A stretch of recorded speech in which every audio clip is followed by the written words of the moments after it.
Hello everyone, জ্ঞানজ্যোতি coaching সেন্টারের পক্ষ থেকে তোমাদের সকলকে জানাই আরও একবার স্বাগত। আজকের ক্লাসে আলোচনার বিষয় হচ্ছে তোমরা যারা সিধু কানু বিরসা ইউনিভার্সিটির অধীনস্থ বিভিন্ন কলেজগুলিতে পড়াশোনা করছো, তোমাদের জন্য আজকের ক্লাসে 7th semester major history paper 12 থেকে একটি খুবই গুরুত্বপূর্ণ বিষয়, সেটা হচ্ছে ফরাসি সমাজে প্রথম স্টেট এবং দ্বিতীয় স্টেট বলতে কাদের বোঝানো হয়েছে, এই টপিকটা বা বিষয়টা নিয়ে কিন্তু আলোচনা করব। ঠিক আছে? আচ্ছা, আলোচনার বিষয় শুরু করার আগে তোমাদেরকে একটা ছোট্ট ইনফরমেশন দিয়ে রাখি। দেখো, তোমরা যারা যারা ভাবছো আমাদের সঙ্গে এই সেমিস্টারে অনলাইনে যুক্ত হবে, তারা স্ক্রিনে দুটি নাম্বার দেখতে পাচ্ছ।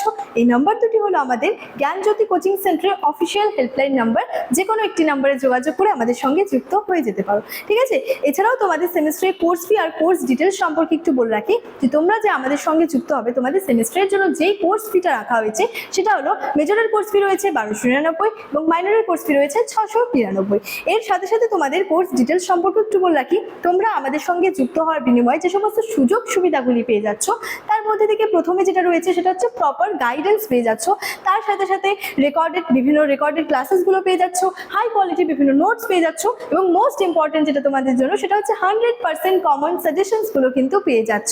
তাহলে এত কিছু সুযোগ সুবিধাগুলি কিন্তু তোমরা আমাদের সঙ্গে যুক্ত হলে কিন্তু পেয়ে যাচ্ছ। ঠিক আছে? আচ্ছা, চলো, এই ছিল ইনফরমেশনের বিষয়। এবার সরাসরি আলোচনার বিষয় শুরু করছি। প্রথমেই বলেছি আলোচনা করবো এই যে ফরাসি সমাজে যে প্রথম স্টেট এবং দ্বিতীয় স্টেট বলতে কাদের বোঝানো হয়েছে, এই টপিকটা নিয়ে।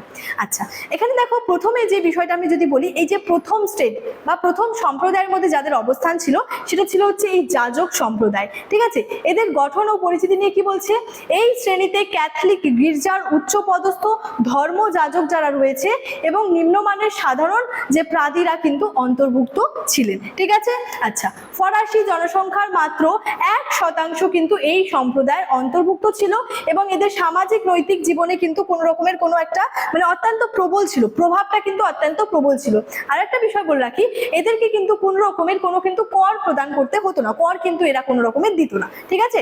আচ্ছা, তাহলে এই যে প্রথম স্টেটের মধ্যে যদি বলি কাদের অবস্থান ছিল বা কাদেরকে বোঝানো হতো, এই যাজক সম্প্রদায়কে বোঝানো হতো। ফ্রান্সের মোট অযোগ্য জমির প্রায় 10% মালিক ছিলেন চার্চ বা প্রথম স্টেট।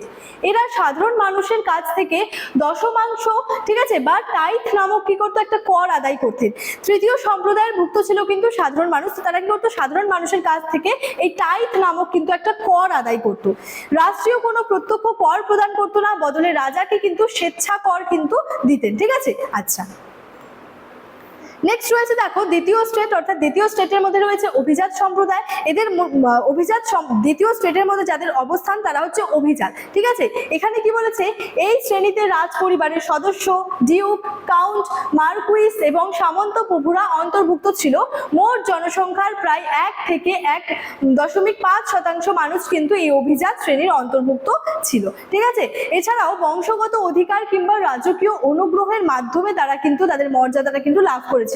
অর্থাৎ দেখো, এই যে যাজকের মধ্যে যারা বললাম তারাও মোটামুটি 1% ছিল এই মোট জনসংখ্যা। ঠিক আছে?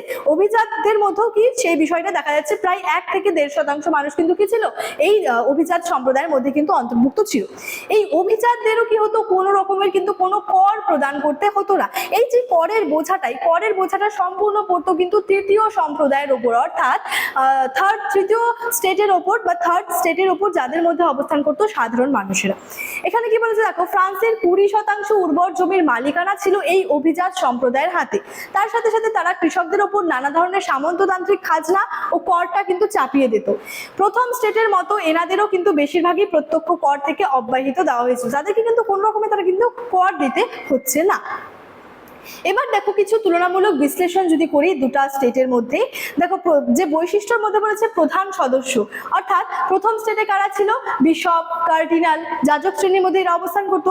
দ্বিতীয় স্টেটে অভিজাতের মধ্যে কারা ছিল, রাজ পরিবারের সদস্য এবং ডিউ। তারপর রয়েছে দেখো জনসংখ্যা, যেখানে বলেছে প্রায় 1% ছিল প্রথম স্টেটেও, দ্বিতীয় স্টেটে ছিল প্রায় বলা চলে 1.5%। তারপর রয়েছে দেখো ভূমির মালিকানা, এখানে বলেছে দেশের মোট জমির প্রায় 10% ছিল প্রথম স্টেটের কাছে, আর দ্বিতীয় স্টেটের কাছে ছিল মোট জমির প্রায় 20%। ঠিক আছে। আচ্ছা, তারপরে বলেছে কর ব্যবস্থা সম্পূর্ণ রকমের কর মুক্ত ছিল, শুধু যদি তারা স্বেচ্ছায় নিজের ইচ্ছায় কোনো কর প্রদান করতো তো সেটা করতো, কিন্তু তারা কর কিন্তু মুক্ত ছিল সম্পূর্ণভাবে। দ্বিতীয় স্টেটের মধ্যেও তারাও কিন্তু সম্পূর্ণ কর মুক্ত ছিল এবং বিভিন্ন সুযোগ সুবিধা ভোগী শ্রেণীদের মধ্যে কিন্তু এই দুটো সম্প্রদায়ের আর কি অবস্থান ছিল। তাহলে এই যে প্রথম স্টেট দ্বিতীয় স্টেট বলতে কাদের বোঝানো হয়েছে, মূলত এই বিষয়টা নিয়ে ছোট্ট একটা আলোচনা করলাম আজকের এই ক্লাসের মাধ্যমে তোমাদের সঙ্গে।